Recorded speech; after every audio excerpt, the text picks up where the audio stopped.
ಈ ಗರುಡ ಇವಾಗ Indonesian airline symbol ಆಗಿದೆ, ಗರುಡ ಏರ್ಲೈನ್ಸ್. ಈ ನಮ್ಮ ಭಾರತ ದೇಶದಲ್ಲಿ ತುಂಬ ದೊಡ್ಡದಾದಂಥ ಎರಡನೇ ಗುಹೆ ಇದು. ಮೊದಲನೇ ಗುಹೆ ಅಂದರೆ ಈ ಕೈಲಾಸನಾಥ್ ಗುಹೆ, ಅಜಂತ, ಎಲ್ಲೋರ. ಇದನ್ನ ಬಣ್ಣ ಅಲ್ಲ, 1500 ವರ್ಷ ಹಿಂದಿನ ಕಾಲ ಬಣ್ಣ ನೋಡಿ. ಇಲ್ಲಿಂದ ಆ ವಿಗ್ರಹ ಹೇಗಿದೆ, ಒಂದು ಅಸೆಂಬ್ಲಿ ಹಾಲ್ ಇದ್ದಂಗೆ, ರಾಜರ ದರ್ಬಾರ್ ಹಾಲು.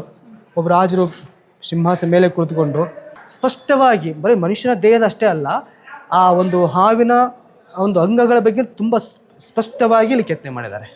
ಮತ್ತು ಈ ಶಾಸನ 6ನೇ ಶತಮಾನದಲ್ಲಿ 566ರಲ್ಲಿ ಈ ಒಂದು ಗುಹೆಯನ್ನ ಮಂಗಳೇಶ ರಾಜ ಕೊರೆಸ್ತಾನೆ. ಯಾರಾದರೂ ಶಿಲ್ಪಿಗಳು 8 ವರ್ಷ 10 ವರ್ಷ ದೇವಸ್ಥಾನ ಕಟ್ಟಿ ಹೋಗ್ಬೇಕಾದ್ರೆ ಅವರಿಗೆ ಗೋಶಾಸನ, ಹಸುಗಳನ್ನ ದಾನ. ಗೋಶಾಸನ ಬೇರೆ, ಭೂಶಾಸನ ಬೇರೆ. ಇಲ್ಲಿಂದ ಮಗು ತರ ಕಾಣುತ್ತೆ. ನೀವೇನಾದ್ರೂ ಆ ಕಡೆ ಹೋದಾಗ ಮಂಗನ ತರ ಕಾಣುತ್ತದೆ, ಮಂಗ ಕೋತಿ ತರ. ಅಂದ್ರೆ ಈ ಡಾರ್ವಿನ್ ಥೇರಿ ಬರುತ್ತೆ, ಮಂಗನಿಂದ ಮಾನವ.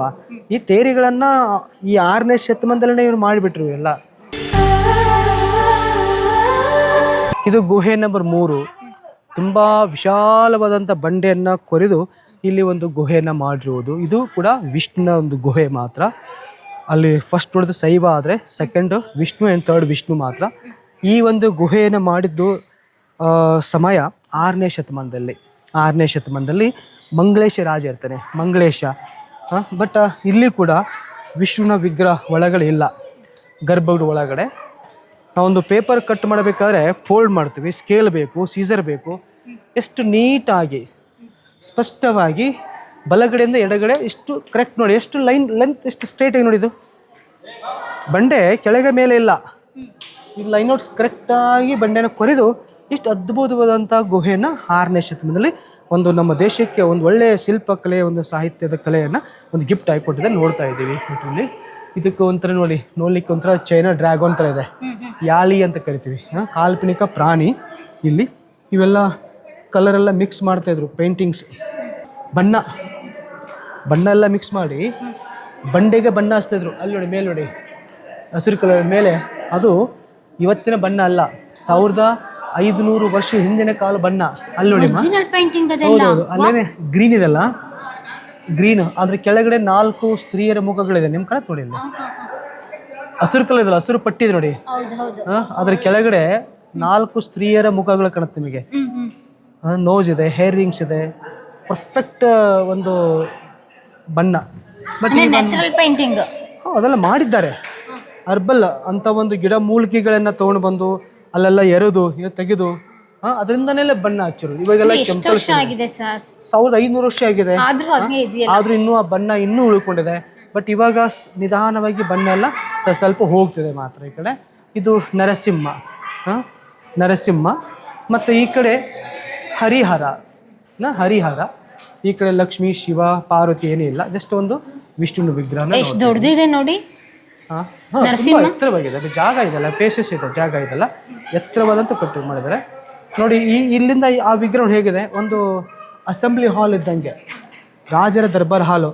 ಒಬ್ಬ ರಾಜರು ಸಿಂಹಾಸನ ಮೇಲೆ ಕುಳಿತುಕೊಂಡು ಆ ಪ್ರಜೆಗಳ ಜೊತೆಯಲ್ಲಿ ಮಂತ್ರಿ ಮಂಡಲದಲ್ಲಿ ಕುಳಿತುಕೊಂಡು ಯಾವ ರೀತಿ ರಾಜರು ಒಂದು ರಾಜ್ಯಭರ ಮಾಡ್ತಾರೆ ಅಷ್ಟು ತುಂಬ ಅದ್ಭುತವಾದಂಥ ವಿಗ್ರಹವನ್ನು ಇಲ್ಲಿ ತೋರಿಸ್ಕೊಳ್ತೀವಿ. ಇದು ಅನಂತ ಆಸನ, ಅನಂತ ಶೇಷಶಯನ, ಅನಂತ ಆಸನ. ಯಥಾ ರಾಜ ತಥಾ ಪ್ರಜಾ. ರಾಜರು ಯುದ್ಧಕ್ಕೆ ಹೋದರೆ ಎಲ್ಲರೂ ಅಲರ್ಟ್ ಆಗಿಬಿಡ್ತಾರೆ. ರಾಜರು ವಿಶ್ರಾಂತಿ ತೊಗೊಂಡ್ರೆ ಇವನು ಕೂಡ ವಿಶ್ರಾಂತಿ ಇರುತ್ತೆ. ನೋಡಿ ಅವ ಕೈ ನೋಡಿ ಹೇಗಿದೆ ಮಲ್ಕೊಂಡಿರೋದು, ಈಕೆ ಹಿಂಗೆ ತುಂಬ ಶಾಂತ. ಆ ರೆಕ್ಕೆ ನೋಡಿ ಹಿಂಗೆ ಕ್ಲೋಸ್ ಆಗಿದೆ ಅಲ್ವಾ. ಅದು ಗರುಡ ಪಕ್ಷಿ, ವಿಷ್ಣುವನ್ನ ಗರುಡ ಪಕ್ಷಿ. ಆ ಹಾವಿನ ಮುಖ ನೋಡಿ ಎಷ್ಟು ಅದ್ಭುತವಾಗಿದೆ.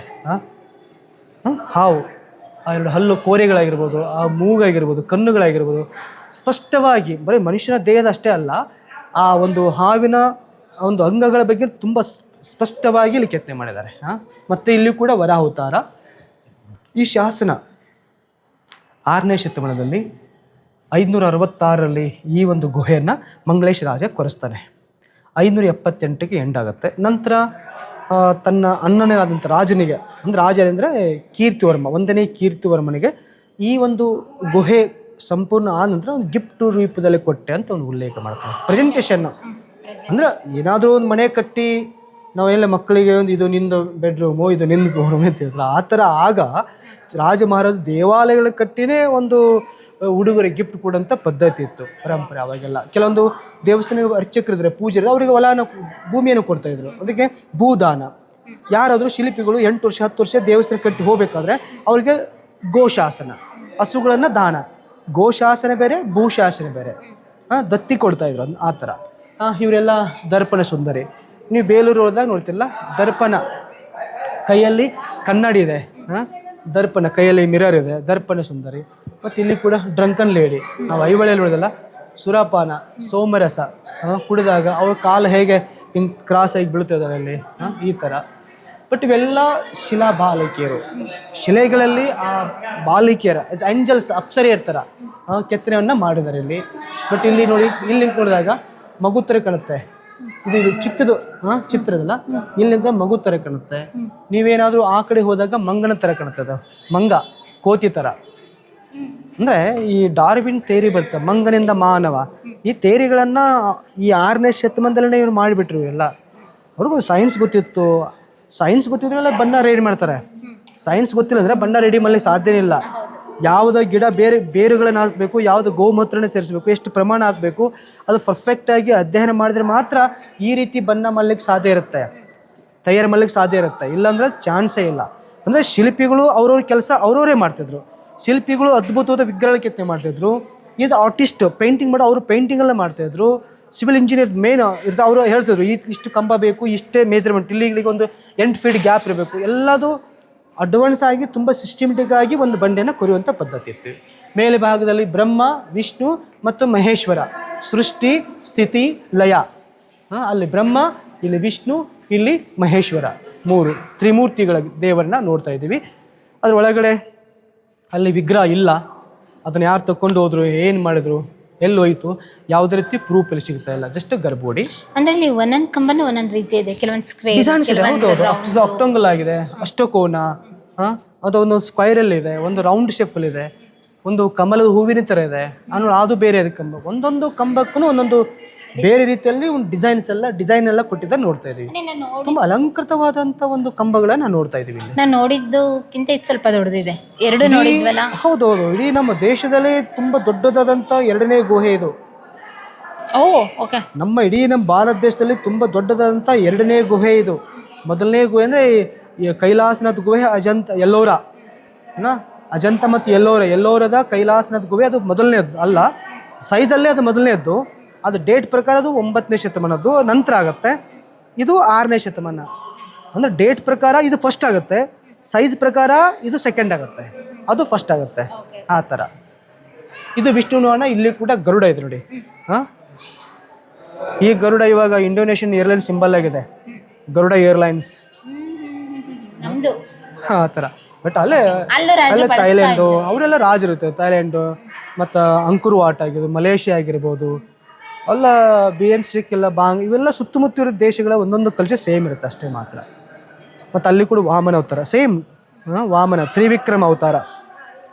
ವಾವ್ ನೋಡಿ, ಆಗಿನ ಸ್ತ್ರೀಯರು ಆ ಸೀರೆ ಎಷ್ಟು ಅದ್ಭುತ ಇದೆ. ಇಲ್ಲಿ ಈ ಕಂಬಲ್ಲ, ಆ ಕಂಬದ ಮೇಲೆ ಆ ಮಹಿಳೆ ಮತ್ತು ಆ ಪುರುಷನ ಒಂದು ವೇಷಭೂಷಣ, ಕೈ ತುಂಬ ಬಳೆ, ಆ ಕೈಯಲ್ಲಿ ಹೂ ಹಣ್ಣು ಅಂತ ವೆನಿಟಿ ಬ್ಯಾಗ್ ಥರ ಇದೆ. ಬಟ್ ಎಲ್ಲ ಕಲ್ಚರು ಇವತ್ತಿಂದ ಅಂತ ಹೇಳೋದು. ಬಟ್ ಇವತ್ತಿಂದ ಏನಿಲ್ಲ, ಎಲ್ಲ ಓಲ್ಡ್ ಈಸ್ ಗೋಲ್ಡ್. ಆ ಪ್ಯಾಷನ್ನು, ಡ್ರೆಸ್ಸು, ಜ್ಯುವೆಲ್ರಿ, ಆಭರಣಗಳು ಆ ಥರ ಹುಟ್ಟಿದ್ದನು. ಪ್ರಿಯ ವೀಕ್ಷಕರೇ, ನಾವು ತೋರಿಸುತ್ತಿರುವ ಇತಿಹಾಸದ ಕಥೆಗಳು ಕನ್ನಡದ ಕಲೆ, ಸಾಹಿತ್ಯ, ಸಂಸ್ಕೃತಿ, ಜನಜೀವನ, ಇತಿಹಾಸ ಸೃಷ್ಟಿಸಿದ ಜನಸಾಮಾನ್ಯರ ಅಸಾಮಾನ್ಯ ಕಥೆಗಳು ನಿಮಗೆ ಇಷ್ಟ ಆಗಿದ್ಯಾ? ಹಾಗಿದ್ರೆ ವಿಡಿಯೋ ನೋಡಿ ಸುಮ್ಮನಾಗ್ಬೇಡಿ, ಶೇರ್ ಮಾಡಿ, ಸಪೋರ್ಟ್ ಮಾಡಿ, ನಮ್ಮೊಂದಿಗೆ ಜೊತೆಯಾಗಿ. ಇದು ನೀವೇ ಬೆಳೆಸಿದ ನಿಮ್ಮ ನೆಚ್ಚಿನ ಡಿಜಿಟಲ್ ಮಾಧ್ಯಮ. ಇನ್ಮುಂದೆ ನಿಮಗಾಗಿ ಇನ್ನಷ್ಟು ವಿನೂತನ ಶೈಲಿಯಲ್ಲಿ ಬರಲಿದೆ. ನಿಮ್ಮ ಬೆಂಬಲದೊಂದಿಗೆ ನಮ್ಮ ಪಯಣ ಮುಂದುವರಿಯುತ್ತಿದೆ. ಸಾಮಾಜಿಕ ಬದಲಾವಣೆಗೆ ಜೊತೆಯಾಗಿ ನಮ್ಮ ಮುಂದಿನ ಪೀಳಿಗೆಗೆ ಕರ್ನಾಟಕದ ಇತಿಹಾಸ ಉಳಿಸೋಣ.